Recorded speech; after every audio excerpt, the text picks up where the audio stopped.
Welcome to a vlog about life. Life stands for learning and investing for empowerment.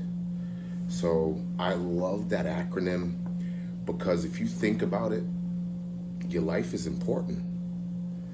The life of your loved ones are important. The life you build is important. So why wouldn't this acronym kick in as important as that is? So this vlog about life, learning, investing for empowerment, will kick off vlog number 2. So I like to do a top 5 thing with this series. I used to run a podcast called The Cheat Code, but I realized, I don't want anybody with negative terms mixed with anything. I wouldn't call a cheat code really negative, but it just, I don't want it to rub anybody the wrong way. So I like this acronym LIFE a lot. Learning and investing for empowerment. Deep. So today we're going to talk the top 5 investments we don't talk about. So let's think about it. There's a lot of investments we don't talk about. And that's why I came up with the name Learning Investing for Empowerment. Because empowerment means your goal is to get better and the confidence to prove it. So now, one of the top 5 investments we don't talk about is relationships. You gotta invest in your relationships because, like the old saying says, it takes a village to raise a child. It takes a village to raise a company. It takes a village to raise a relationship. So you wanna invest in your relationship, whether it's with your significant other, your friends, your family. You wanna put some time in, or like one of my books I read, you want to make emotional deposits into the relationship. That's investing in the relationship. Like, for example, yesterday was nice outside. Me and my wife took a hike. And it's said that in relationships, that if you try new things together, that's an investment into the relationship because it builds new dopamine wiring in the brain for the relationship, for the couple as a whole. So trying new things, going for a walk, trying out a new paint thing, or just different things that aren't always the normal is a good option when you want to invest in relationships. With friends, you want to spend time from time to time, check in, say hello. That investment matters. Like with family too, everybody. You want to take time to put those investments in because down the road, somebody may come to one of your family members as a, as a review or a sponsor for something you're trying to do. Like, how do you feel about this person? Should I invest with them? And your family can go, nah, I haven't talked to them in years, so I don't seem like it will work good in your favor, sir. Like, they could say that. So you want to invest in relationships because it's not only about your net worth, it's your network. So number 2, I would say invest in your children. The Chinese invest in their children at like 2 months old. They start teaching them algebra. They start teaching them different things to better themselves going forward for their future.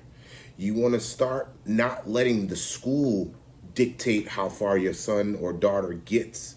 You want to be involved in that. You want to invest in your child.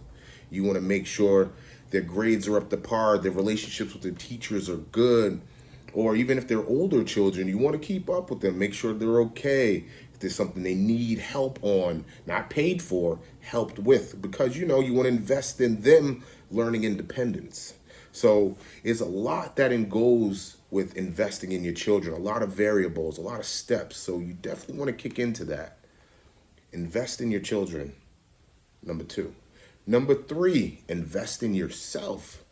It probably should have been number 1, but who cares in the scenario 1 through 5, 5 through 1? It's all a good idea if you break them down into steps. So investing in yourself.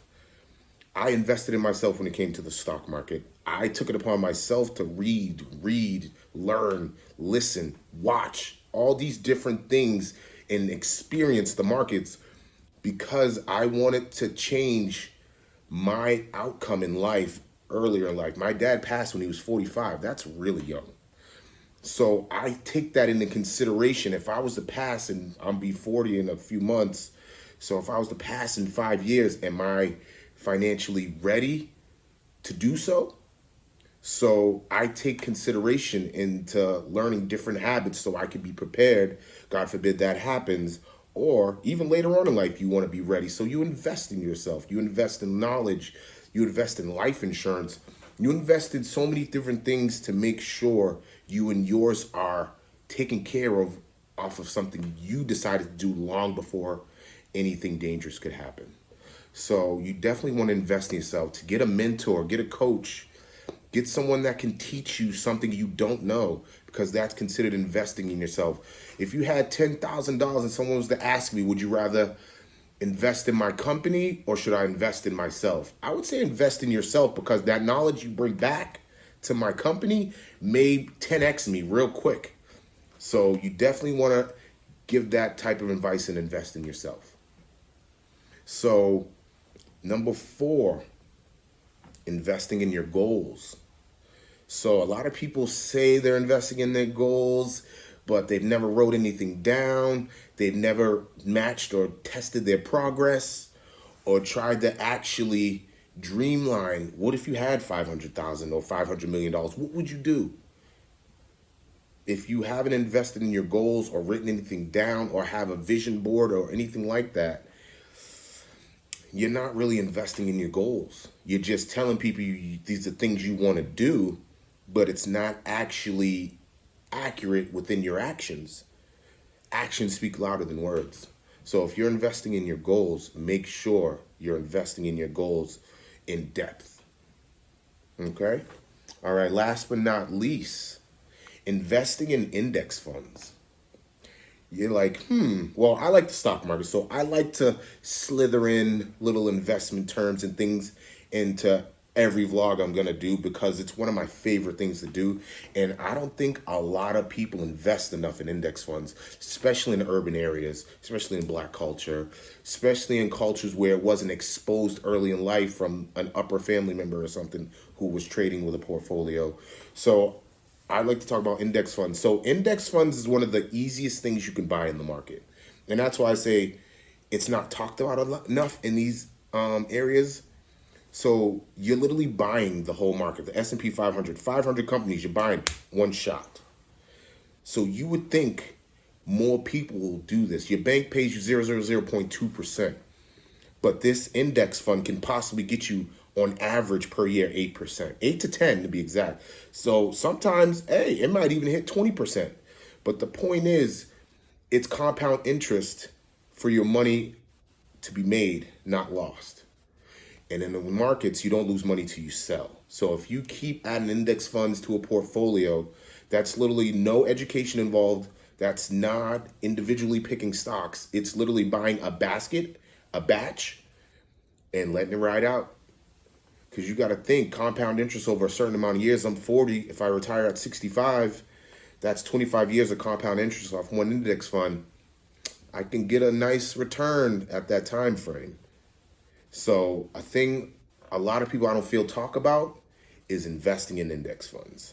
So I wanted to make that last, and I wanted to end my blog with that. So a vlog about life concludes with this today's top 5.